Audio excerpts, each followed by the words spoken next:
भूतिया डरावनी कहानियां में आप पढ़ने जा रही हैं पिज्जा डिलीवर बॉय। जी लिखिए 504 गीता मेंशन बागोली रोड।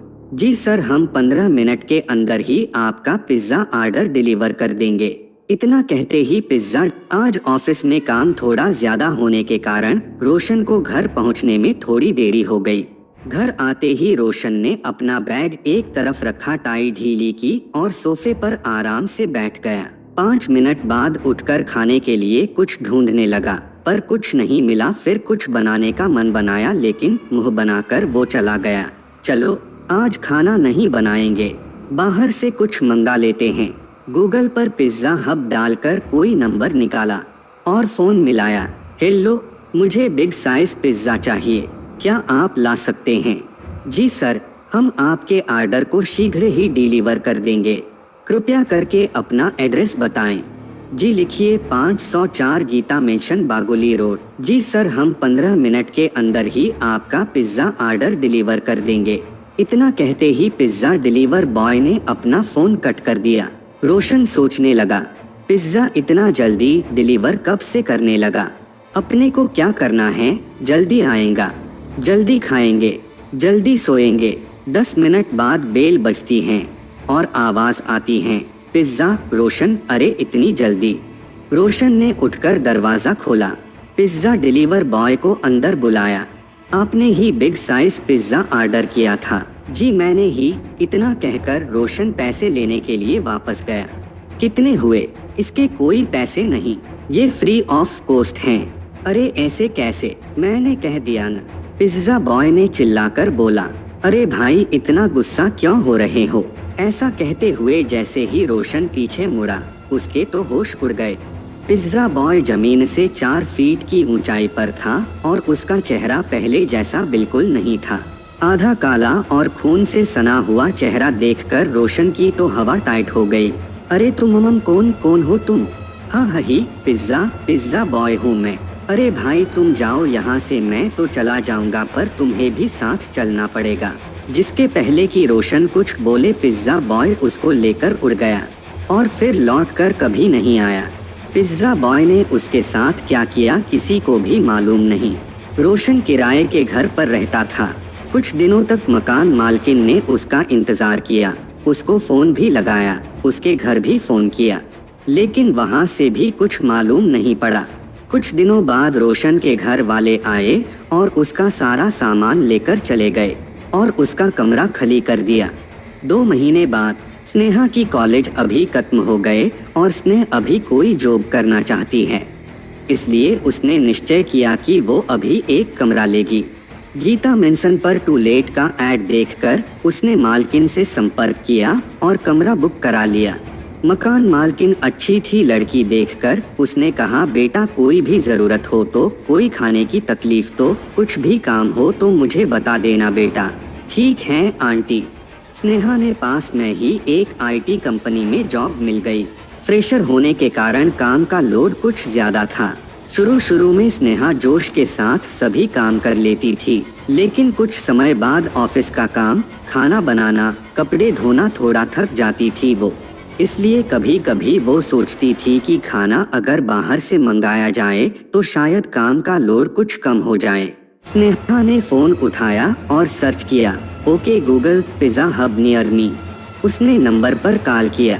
मुझे पिज्जा चाहिए, क्या आप मेरा ऑर्डर ले सकते अभी? जी बिल्कुल, आप अपने एड्रेस दीजिए, हम 15 मिनट में आपका ऑर्डर डिलीवर कर देंगे। 504 Gita mention Bagoli road. Okay, हम अभी आपका ऑर्डर डिलीवर करते हैं। स्नेहा चौंक गई, ये पिज्जा इतना जल्दी डिलीवर कब से होने लगा? चलो कोई बात नहीं। 10 मिनट बाद टिंग टोंग टिंग घंटी बजती है। कौन?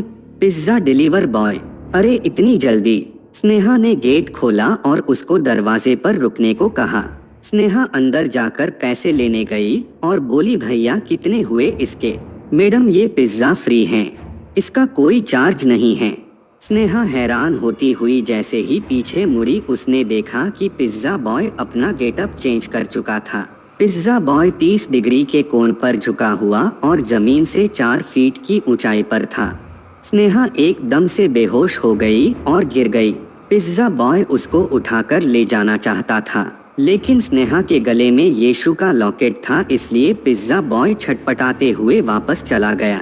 अगले दिन स्नेहा ऑफिस के बाद घर नहीं गई, वो सीधा चर्च के लिए निकल गई। स्नेहा ने फादर को सारी बात सुनाई। फादर ने कहा कि कोई बात नहीं बेटा, तुम इस लॉकेट को कभी अपने गले से बाहर मत निकालना, गलती से भी मत। बहुत ही जल्दी मैं तुम्हारे घर को जल से पवित्र कर दूंगा। अब तुम निश्चिंत होकर घर जाओ। स्नेहा अपने घर लौट आई। स्नेहा ने अपनी सहेली दिया को फोन किया। दिया, क्या तुम आज फ्री हो? दिया ने हाँ भरा और कहा, मुझे थोड़ी देर हो जाएगी पर मैं आऊंगी जरूर। ठीक है, बाय। दिया ने फोन कट कर दिया। 1 घंटे बाद टिंग टंग टिंग घंटी बजती है।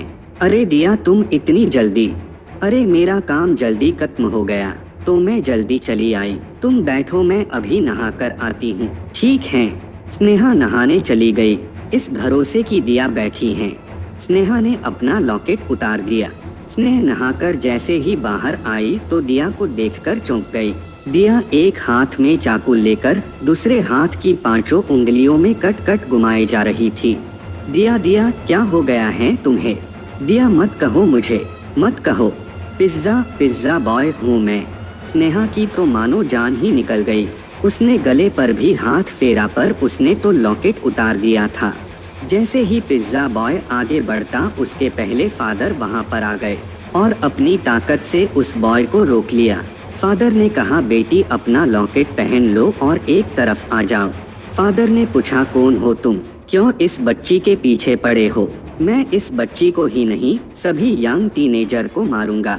पर क्यों? तुम सब मासूमों की जान लेने को क्यों तुले हो? वो सब मत पूछो, मुझे छोड़ो, छोड़ो मुझे, छोड़ दो मुझे। हाँ, पहले तुम परिचय बताओ, बताओ क्या हुआ तुम्हारे साथ? क्या पता जीसस तुम्हारी मदद कर पाए। 2 साल पहले की बात है। रात बहुत हो चुकी थी। मैं घर पर जाने ही वाला था कि मैनेजर के पास इसी एड्रेस से एक कॉल आया था और 5 पिज्जा ऑर्डर किए थे। मैनेजर ने बोला कि आज का लास्ट ऑर्डर है, इसको डिलीवर कर दो फिर घर चले जाना। मुझे क्या पता था कि वो ऑर्डर मेरी जिंदगी का लास्ट ऑर्डर होगा। मैं ठीक आधे घंटे बाद वहाँ पर पिज्ज़ा लेकर पहुँचा। मैं उनको पिज्ज़ा दे ही रहा था कि मुझे फटकार लगाई गई कि इतना लेट क्यों आए। साहब, रात बहुत हो गई है, इसलिए सारे वर्कर्स घर चले गए हैं, इसलिए थोड़ी देर हो गई है। 5 के 5 शराब के नशे में धुत थे। कोई भी मेरी बात सुनने को तैयार नहीं था। मैंने उनसे पैसे मांगे। बहुत रिक्वेस्ट करने के बाद भी उन्होंने मुझे कोई पैसा नहीं दिया। मैं थोड़ी देर वहीं पर खड़ा रहा। मैंने फिर मांगे तो वो सभी मुझे मारने लगे। सभी ने बारी बारी करके मुझे मारा। मैं खुद को संभाल नहीं सका। वो मुझे पिटते पिटते खिड़की के पास ले गए और वहीं से मुझे धक्का दे दिया। फिर मेरी कहानी खत्म हो गई। लेकिन जो भी इस घर में आकर रहता है उसका पिज्जा का ऑर्डर मैं ही लेकर आता हूँ और सभी को मार डालता हूँ। पिज्जा को डिलीवर करने में 30 मिनट का समय लगता है, लेकिन मैं 15 मिनट में ही यहाँ पर पहुँच जाता हूँ और सभी को मार डालता हूँ और इसी खिड़की से लेकर उड़ जाता हूँ। फादर ने उसकी घटना को ध्यान से सुना। देखो, तुम्हारे साथ जो भी हुआ उसका मुझे बहुत दुख है, लेकिन इन मासूम लोगों को तुम नुकसान पहुंचाना छोड़ दो, मैं तुम्हें मुक्ति दिला सकता हूं। इतना कहकर फादर कुछ जाप करने लगते हैं और पिज्जा डिलीवर बॉय की आत्मा हवा में मिलती हुई गायब हो जाती है। फादर स्नेहा को आशीर्वाद देकर वापस लौट जाते हैं। आधे घंटे बाद टिंग टोंग टिंग घंटी बजती है। स्नेहा दरवाजा खोलती है। हाँ स्नेहा, अरे दिया, तुम तो ऐसे बोल रही हो कि मैं अभी गई और वापस लौटकर चली आई। अच्छा, कल तुम्हारे साथ कुछ हुआ था? आई एम सॉरी बट मुझे कुछ काम था तो मैंने फोन कट कर दिया। अब बताओ। अब रहने दो। अगर तुम उस टाइम सुनती तो बता देती, पर धीरे धीरे अब तुमको वो जानने की कोई जरूरत नहीं है। चलो खाने के लिए पिज्जा ऑर्डर करते हैं। हाँ ठीक है, मेरे लिए मिड साइज का ही करना। दिया। स्नेहा ने फोन लगाया। जी मैं 2 पिज्जा मिड साइज के। ओके, आप एड्रेस लिखवा दीजिए, आधे घंटे में डिलीवर हो जाएगा। इस भुतिया डरावनी कहानी oral stories in Hindi pizza deliver boy से क्या सीखा? अपने स्वार्थ के लिए किसी को भी रत्ती भर का भी नुकसान मत पहुंचाओ, क्या पता कल उसकी आत्मा हमसे ही बदला लेने के लिए यहाँ पर रुकी हो।